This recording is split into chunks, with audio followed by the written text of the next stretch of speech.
Welcome RL hello world. ఈ రోజు వచ్చేసి మనం ఈ వీడియో అనేది మన వెల్దుర్తి మండలంలో ఉండే కొండపైకి వెళ్తున్నామండి. ఇది నా సొంత మండలం, కర్నూలు జిల్లాలో వెల్దుర్తి అనమాట.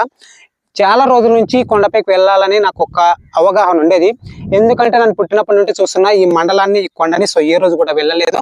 మనకు ఈ మండలం పరిసర ప్రాంతం వచ్చేసి, ఈ కొండ వచ్చేసి మనకు చుట్టూరా 20 కిలోమీటర్ల వరకు ఈ కొండ పరిసర ప్రాంతం మనకు కనిపిస్తుంది అనమాట. ఆయన చర్చ్ కానీ, మసీద్ కానీ, ఏమైనా హిందూకి సంబంధించిన టెంపుల్స్ కానీ ఉన్నాయేమో చూద్దాము.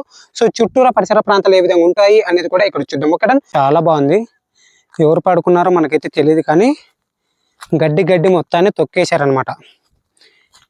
ఈ విధంగా ఉంటుంది ఈ ప్రదేశం వచ్చేసి. ఇది టాప్ వ్యూ అండి. మనకు అక్కడైతే ఒక స్తంభం ఉంది. ఆ స్తంభం ఎందుకు ఉంది, అక్కడ ఎండింగ్ ఏంటి అన్నది అక్కడ దాకా వెళ్ళి చూద్దాము. మనకు ఇక్కడ చెరువు పరిసర ప్రాంతం వచ్చేసి, నాకైతే నా సొంత మండలం అయినా సరే ఈ కొండ కానుకొని ఇంత పెద్ద చెరువు ఉంది అని నాకైతే ఇప్పుడు దాకా తెలియదండి.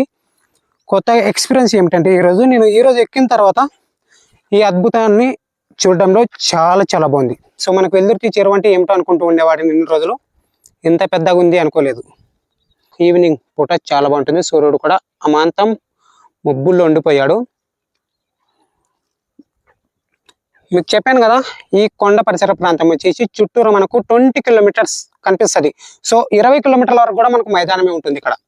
అంటే ఈ కొండ దగ్గర నుంచి ఎటు చూసినా మినిమం కూడా 15 కిలోమీటర్స్ వరకు మైదానం ఉంటుంది. అక్కడ కూడా చిన్న కొండలు ఉంటాయి అన్నమాట.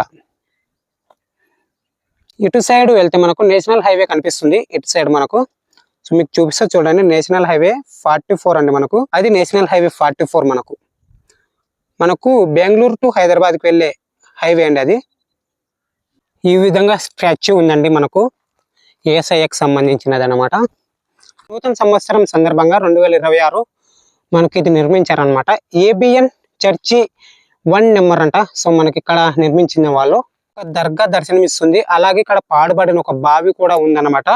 ఇంకొకటి వచ్చేసి ఇక్కడ ఒక పాడుబడిన చిన్న ఇండ్లు మాదిరి ఉండేదేమో, అంటే ఒకప్పుడు ఉండేదేమో, ఇప్పుడైతే లేదండి. సో అక్కడ ఒకటి దర్గా ఉంది మనకు వేప చెట్టు కింద.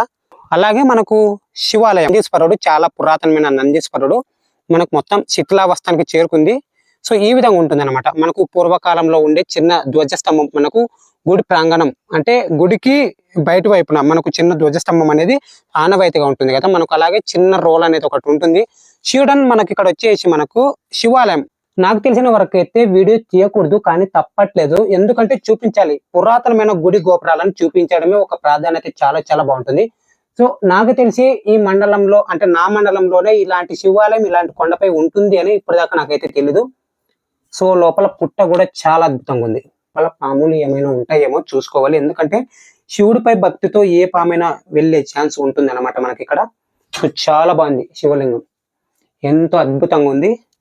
ఓం నమ శివాయ. కొబ్బరికాయను కొట్టారంటే ఈ విధంగా వేస్ట్ చేస్తారు. ఎందుకు వేస్ట్ చేయకండి, తినండి. తింటే మహాప్రసాదం, అది శివయ్య ఇచ్చిన మహాప్రసాదం అది. సో ప్రతి చోట ఇప్పటి నుంచి కొబ్బరికాయలు కొడితే తినడానికి ట్రై చేయండి, ఓకేనా. సో మీకు చెప్పదలుచుకున్నది వీడియో పరంగా ఏమిటంటే, సో నా మండలంలోనే ఇంత గొప్ప ఆలయం ఉంది అని సో ఇప్పుడు దాకా చెప్తున్నా. నేను ఏ రోజు అయితే ఎక్కలేదు ఇక్కడికి. సో మీరు నమ్మొచ్చు నమ్మకపోవచ్చు, నా నిజంగా చెప్తున్నా, ఈ రోజు ఫస్ట్ టైం ఇక్కడికి రావడం. సో శివయ్య అనుగ్రహంతో సో చాలా అద్భుతంగా ఉంది. ఇంత అద్భుతమైన ప్రదేశాన్ని మన మండలంలోనే పెట్టుకొని ఎక్కడెక్కడో వెళ్ళి వచ్చాను ఏంట్రా బాబు అనిపిస్తుంది. సో మనకి ఇక్కడ పుట్ట అయితే చాలా బాగుంది. సో ఎలా నిర్మించాయో ఏమో, కానీ నాకైతే ఇక్కడున్న జీవులు సో ఇక్కడనే మనకు ఒక ఇంటిని నిర్మించుకున్నాయి. సో శివయ్యకు ఒక నాగ పడగ ఆకారంలో ఉన్నాయి. సో మొత్తం కూడా ఈ విధంగా ఉంది. సో మనకు దగ్గరకు వచ్చి చూసి చాలా బాగుంది అనమాట. సో ఇలాంటి శివలింగాలు పాడుబడిపోకుండా సాధ్యమైన వరకు నిర్మించుకుందాం, అంటే కొత్తగా నిర్మించుకుందాం. శివుడన్ ఇదండి మనకు ఈ రోజు టాపిక్. మొత్తం కూడా ఇక్కడ పూజారులు మొత్తం కూడా చూసే వాళ్ళు ఉంటారు. అంటే ప్రతి సోమవారం కూడా ఇక్కడ శివయ్యకు అభిషేకాలు చేస్తారనమాట.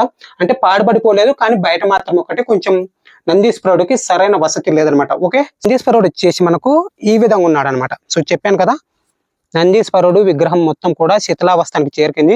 సో నిర్మించే వాళ్ళు లేకను, లేదంటే పట్టించుకునే వాళ్ళు లేకను, సో ప్రతి శివాలయంలో ముందుగా జంగములు ఉంటారు. ఆ జంగములే శివయ్యను రక్షించేది.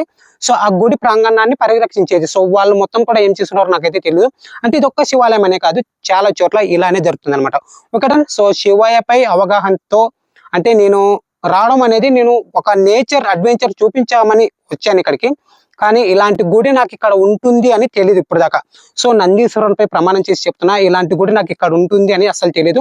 ఇక్కడికి వచ్చి చూసిన తర్వాత అనిపిస్తుంది, సో ఇలాంటి దుస్థితి నా మండలంలో రావడానికి చాలా చాలా బాగా ఉంది. ఓకేనా? సో ఈ వీడియోపై మీ కామెంట్ చేయండి. ఇంకా వచ్చేసి మనకు సో చూపిస్తాను అంటే మండలం ఎంత వ్యూ పాయింట్ ఏ విధంగా ఉంటుంది.